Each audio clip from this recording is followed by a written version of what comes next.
उल्लासनगर में विट्ठलवाड़ी पुलिस की सतर्कता के कारण एक बांग्लादेशी नागरिक को गिरफ्तार किया गया।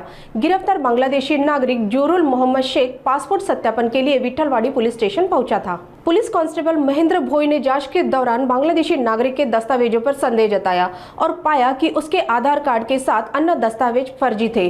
जब आरोपी का मोबाइल फोन जब्त कर जांच की तो पता चला कि वे बांग्लादेशी नागरिक है। पुलिस ने आरोपी के खिलाफ पासपोर्ट अधिनियम और विदेशी अधिनियम के तहत मामला दर्ज कर उसे अदालत में पेश किया, जहां से उसे 20 फरवरी तक पुलिस हिरासत में भेज दिया गया। ये जानकारी वरिष्ठ पुलिस निरीक्षक अनिल पडवल ने दी।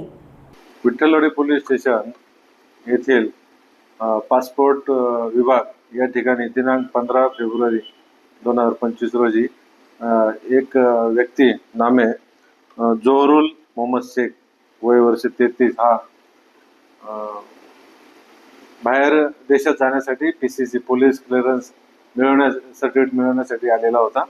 गोपनीय पथकाचे हवालदार पोलीस हवालदार भोई, सिरके, खांबेकर, कुर्णे यांना त्याबाबत थोडंसं शंका आली, त्यामुळे त्यांनी त्याच्या बाबत अधिक चौकशी केली। त्याला अनेक प्रश्न विचारले, त्याचा मोबाईल चेक केला असता सदर व्यक्ती हा बांगलादेशी नागरिक असल्याचे निष्पन्न झाले आणि त्यांनी ते सर्व बनावट कागदपत्राच्या आधारे इथे वास्तव्य करत आहे आणि त्यांनी विशेष म्हणजे आधार कार्ड काढलेला आहे, नंतर पासपोर्ट सुद्धा काढलेला आहे। तर या सर्वाबाबत पोलीस हवालदार भोई यांनी दिलेल्या तक्रारीवरून तात्काळ आपण पासपोर्ट अधिनियम, विदेशी व्यक्ती अधिनियम आणि BNS कायदा यानुसार गुन्हा दाखल केलेला आहे।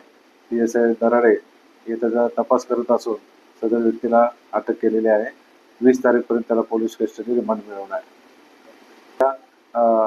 चॅनेल मार्फत आपल्या विठ्ठलवाडी व उल्हासनगरच्या रहिवाशांना आवाहन करतो की आपण कोणतेही भाडोत्री ठेवताना तसेच रूम विकताना याबाबत सजग राहायला हवे आणि आपण बांगलादेशी नागरिकांना तर आश्रय देत नाही ना, याबाबत खात्री करावी आणि कोणतेही भाडेकरू ठेवताना पोलीस स्टेशनला जरूर माहिती द्या, जेणेकरून नागरिक आणि पोलीस मिळून अशा व्यक्तींविरुद्ध कडक कारवाई करण्यात येईल।